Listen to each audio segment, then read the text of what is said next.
I was partying way more than I should have, doing things I shouldn't have been doing. But, you know, I felt as a coaching staff, you just don't abandon, you know, a young man at that age. You know, I was only 19 years old, thinking I was a man, but I really wasn't, you know. And the coaches, instead of helping me, it's kind of they fed into it, and it just pushed me away, and that's how our relationship broke apart.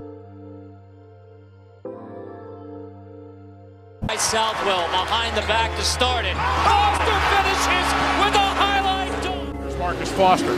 Foster with a deep right side three. Good! 3.4 to go! Marcus Foster from 23 feet does it again! Foster tied it at the end of regulation. Foster knocking it down. Marcus Foster. Unbelievable. What a shot. And the Wildcats have pulled off a stunner in Norman, Oklahoma. Marcus, you said that's the plan for now about staying. Is there some thought that you're going to be thinking about whether to stay? I'm not even thinking about anything else but getting ready for the offseason. You guys didn't just work out as hard this summer? I just don't think we didn't have a clear mind through every day. We didn't take advantage of days that we should have been in the gym. Does that apply to you personally? Yeah, I'm the main one, honestly. How tough were the expectations on you this year? You know, it's definitely tough. A lot of people expect me to do way bigger things I did this season. You know, I didn't get to hold up to it, so, you know, I'll definitely be ready to hold up to the expectations next season. How do you use this during the offseason? Motivation, you know. I mean, I don't want to never feel like this again. A lot of coaches really don't put in the time and effort to understand their players, just because, you know, they get caught up in so much of winning and making sure they're doing this thing right and making sure they look good, where as far as, like, for example, Coach McDermott, you know, when I got to Creighton, I wasn't perfect. I was still messing up, still getting in trouble, but the way he handled it was different, and it made me realize that, you know, this guy right here is really putting his job on the line for me just so I can have another chance to be a successful basketball player.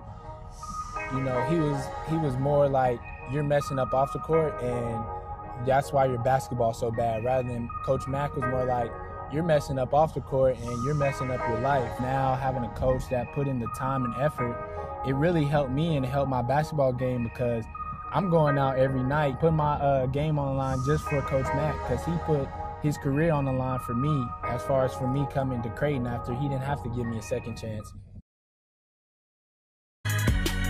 Make some noise for Marcus Foster. Too far into the basket, has to kick it out for Foster. All the way in! Oh, Marcus! Kicks into the corner for Tash. Outside Marcus. 3 always told me I was gonna be special. I'm out here on a mission and I'm all alone. The deep three. It's good! Marcus Foster! 5-point three-pointer chase. Down the floor to Foster. He'll dunk it! 58-66. It's far from where I'm going and I'm far Takes from the three. home. Bang! Somehow I know I'm moving in the right direction. On the dribble. Now looks down low. And dunks! Marcus Foster! I'm out here on a mission and I'm all alone. It's far from where I'm going and I'm far from home. Somehow I know I'm moving in.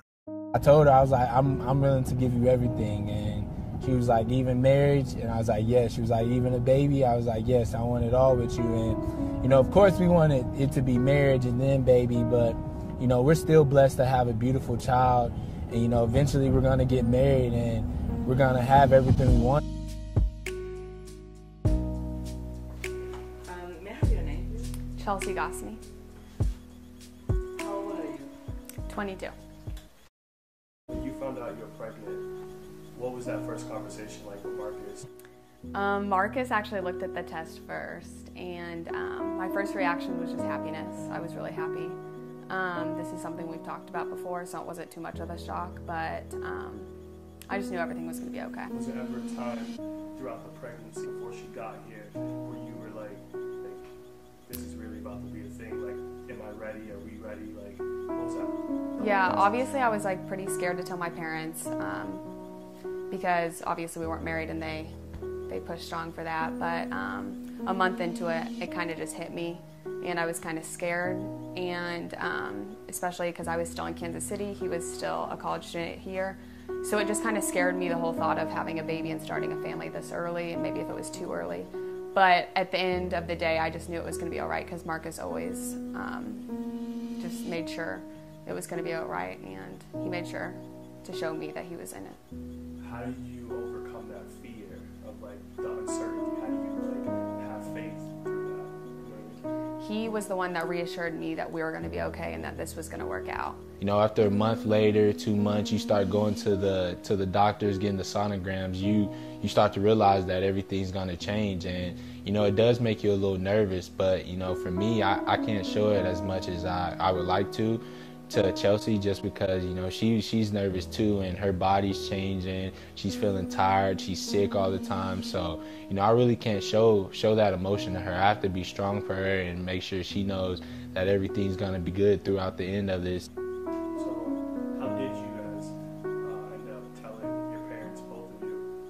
Conversation like, and how did they react?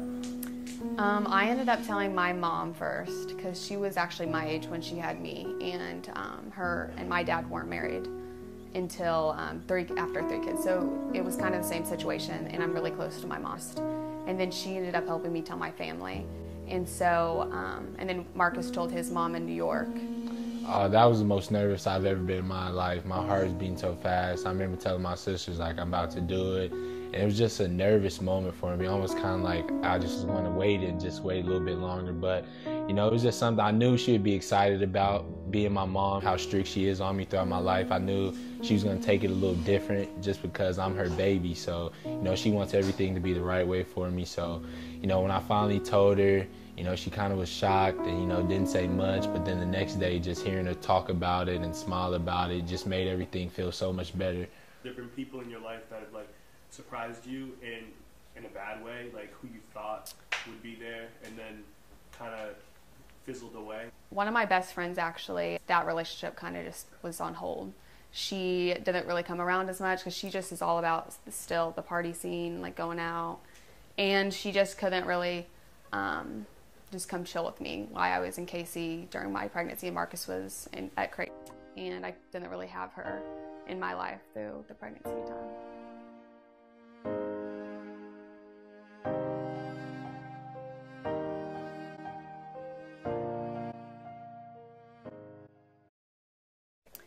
Yeah, I knew that this was Marcus's senior year. This is his last year before, you know, his career, NBA or whatever he decides to do. So I wanted to make sure he knew that I was ready for this, that I was going to take on this role and be her mother and still be his girlfriend, his supporter, his rider, everything. And I just wanted to make sure that he knew and like he was confident in me that everything was going to be okay and I was going to help him through this and let him focus on what he needs to focus on to succeed. Yeah, that means a lot to me. You know, I know it's hard on her moving away from Kansas City, being in Omaha, not knowing a lot of people and being here by herself most of the time throughout the day. So it means a lot to me, and not just the fact that she's doing it for me, but she's doing it for our daughter Jasmine, and you know, just the type of dedication she's putting in for that. You know, most girls her age aren't doing that. You know, they rather be at home. Their moms try to get the extra support, but she does it on her own, and I commend her a lot for it, and it makes my life so much better. One thing that was hard was, you know, she did have mood swings. You know, that's something we used to always go in about.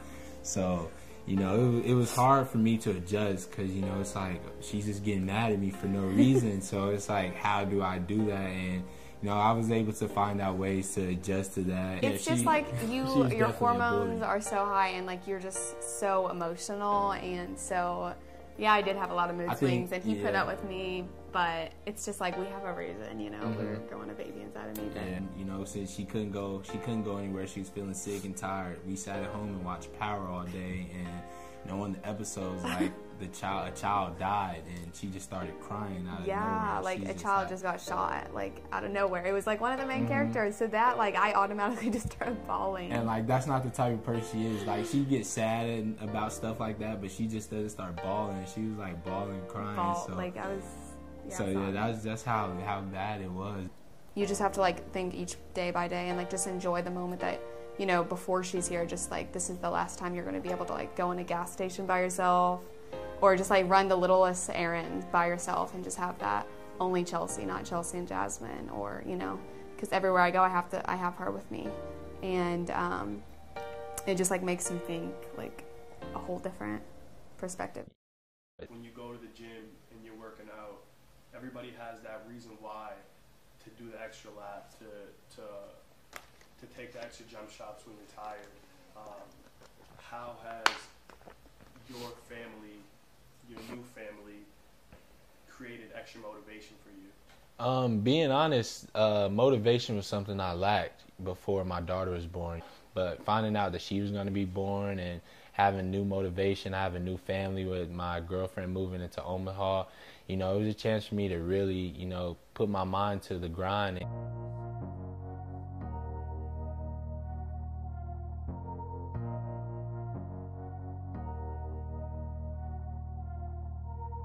All my life, been grinding all my life.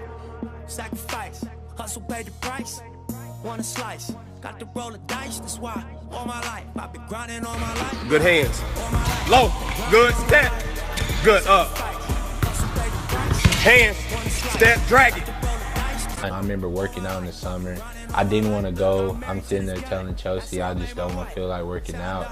You know, then I just looked at her belly and, you know, just thought that, you know, my baby's going to be here. She's going to be growing up. You know, I want her to remember her father as somebody that was hardworking and, you know, that would do whatever it took to make sure his family was successful. He ain't trying to get it. He ain't trying to get it. Okay. He ain't trying to get it. Okay, maybe so.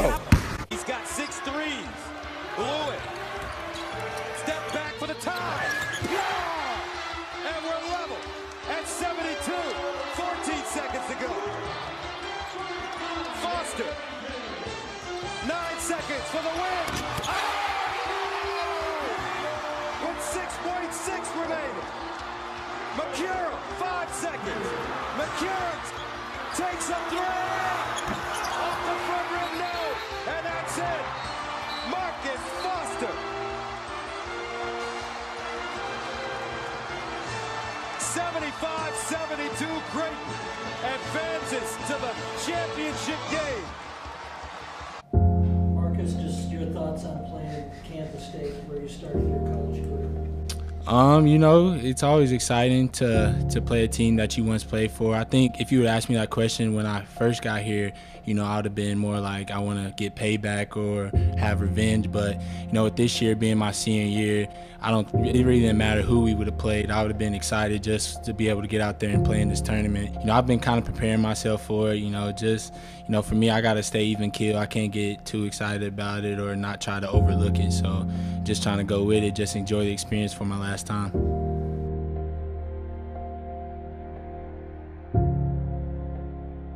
I have no problem with him. You know, he has a job to do, and also I had a job to do, and I wasn't doing my job. So the best thing for him to do was, you know, to get rid of the situation we had over there. So it's no hard feelings.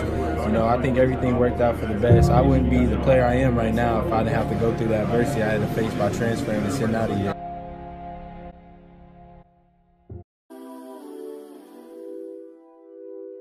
Southern Illinois and Greg was at Northern Iowa. Let's get it going, and Kansas State will have the first look at it. And right now, ball screen. Tough shot, nice D. And it's blocked. Looks a little more aggressive this trip, doesn't he? Does, for sure. Everything but at all. I tell you, it's been impressive how Kansas State has defended without fouling. And there, great job forcing a tough check. Take care of business tonight. So it's Nigel O'Rourke. You can only hope that Weber that things can go as well against a former Wildcat on Sunday as they have here tonight. The girl wants to shoot those free throws. Urgency tonight. Well done by Bruce Weber. It's a 10-point win for K-State to advance to the second round. Burning cities and napalm skies. 15 Marcus Foster's final collegiate game was a tough one as the CU senior scored just 5 points, his lowest output as a Blue Jay. It's tough, you know. We envisioned this all year, wanted to get to the tournament and make some noise, and we didn't perform to our best, and it's devastating. In the closing seconds, Foster and Coach McDermott shared an emotional hug as the senior stepped off the court for the final time as a Blue Jay. He didn't have to let me come here after the situation at Kansas State. You know, a lot of teams dropped out, and didn't want to offer me anymore after they found out what happened. And he stuck with it, and he made a promise to my mom that he would get me back on track. And now I'm sitting back here, the man that I always wanted to be. I'm going to miss Coach Mack to death. You know, he was like a father to me down in Omaha. One of the prouder moments I've had as a coach in 30 years, to see someone make the changes that he's made to become the person and the player that he's become. When he was a lost young man when he came here, and he found himself. And you know, I wanted to make sure he understood. A lot have been written this week about what Creighton has done for Marcus Foster. We can't lose sight of what Marcus Foster's done for Creighton.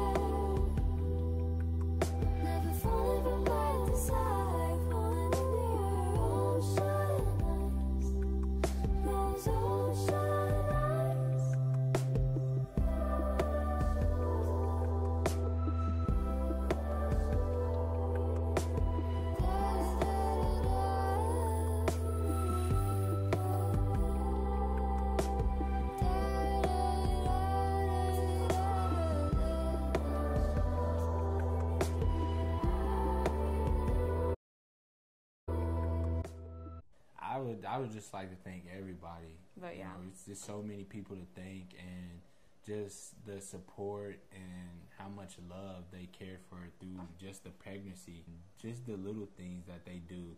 You know, we appreciate it so much because it's hard. It's hard for us, and if we didn't have that extra support, we wouldn't be able to do it how we are able to do it today. So, you know, so many people to thank, and I thank everybody truly. That's a good way to end it, huh? Because I just fed her. She did that. I smell it too.